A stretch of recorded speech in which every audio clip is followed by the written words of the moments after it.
Hey there friends, today we're going to be making the ultimate banana bread. So let's get started. Alright, so the first thing we're going to need today is a loaf pan.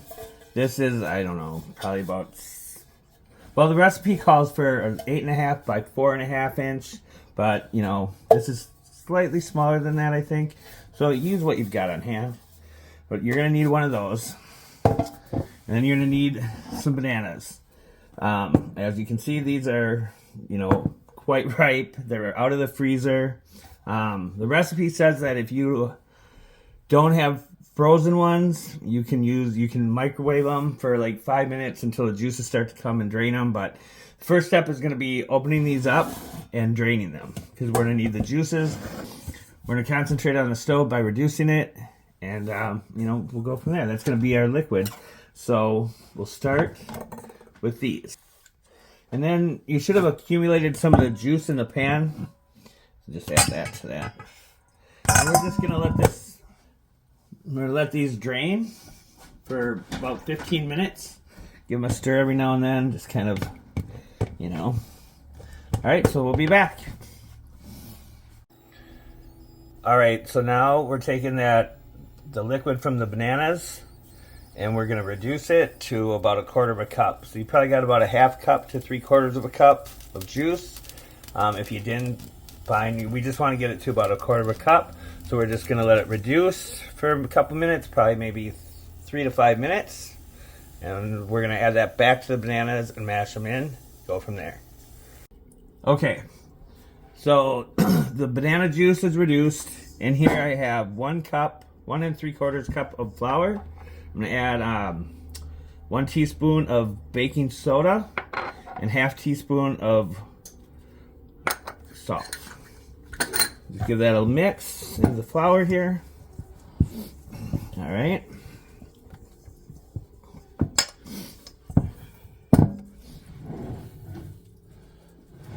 You know what? I'll just use a fork today.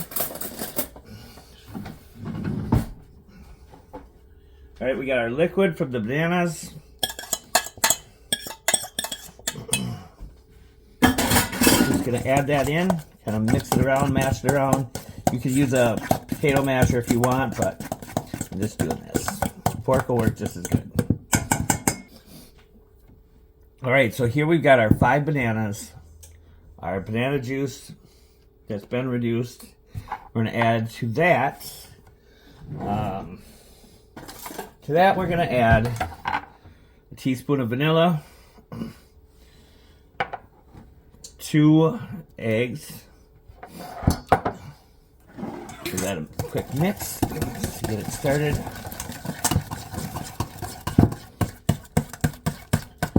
And then we're going to add 3/4 cup of packed brown sugar and 1 stick of unsalted melted butter. Give that a mix.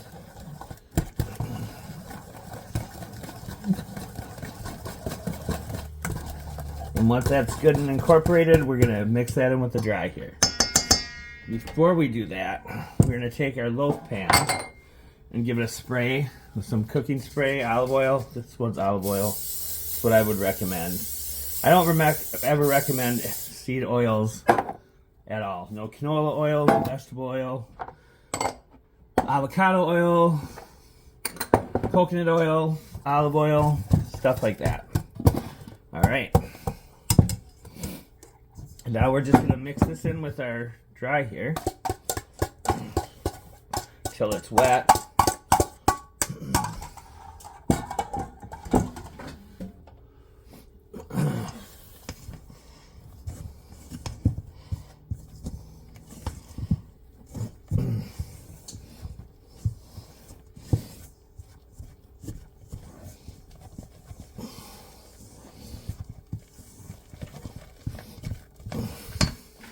And you just want to do that till it's just mixed. If there's some dry streaks of flour in it, that's okie doke.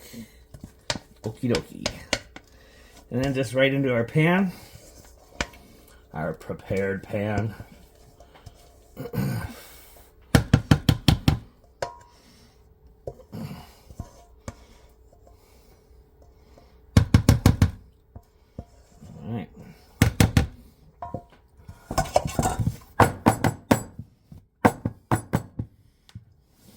smooth it out a little bit so it's even Steven.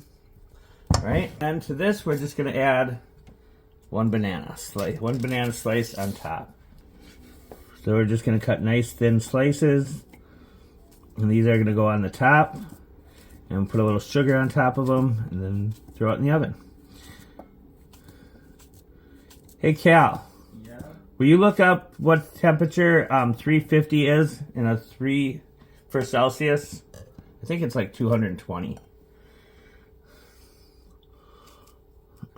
76.667. Okay. All right, so then you're gonna want to have your oven set to 350 degrees Fahrenheit or 176 or 177 Celsius. I guess it doesn't matter.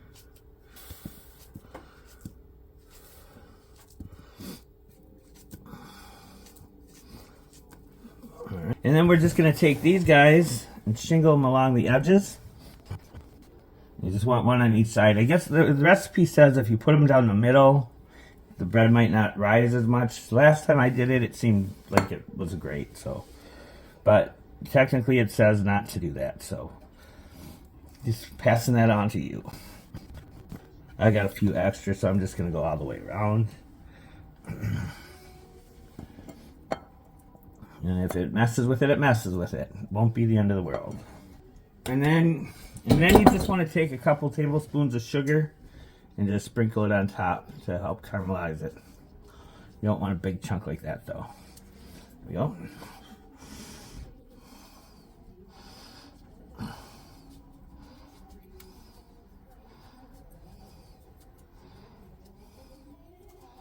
Just kind of try and sprinkle that evenly. And there we go. Like that, and into the oven at, again, 350 Fahrenheit, 176, 177 Celsius. All right, so it's been an hour. This is what it looks like so far. Feels pretty dense, pretty firm. Let's stick this in there. See how it turns out right in the middle. A little bit of stuff still sticking to it, so I'm gonna put it back in for a few minutes. So see you in a few. All right, so I just put that back. I just want to talk about this real quick. If you don't have one of these, if you do any baking, these are great to have. It's a cooling rack. I've got a couple of them. When that bread comes out, I'm going to pop it right on top of there. That allows the air to circulate all around it and for it to cool off a little faster. All right, here we go. That's what it looks like. I'm going to insert my skewer again. That one came out nice and clean. So I'm going to put it on my rack here and let it cool for probably a good hour or so. I don't know. I'm going to let it cool until it's cool. That's it.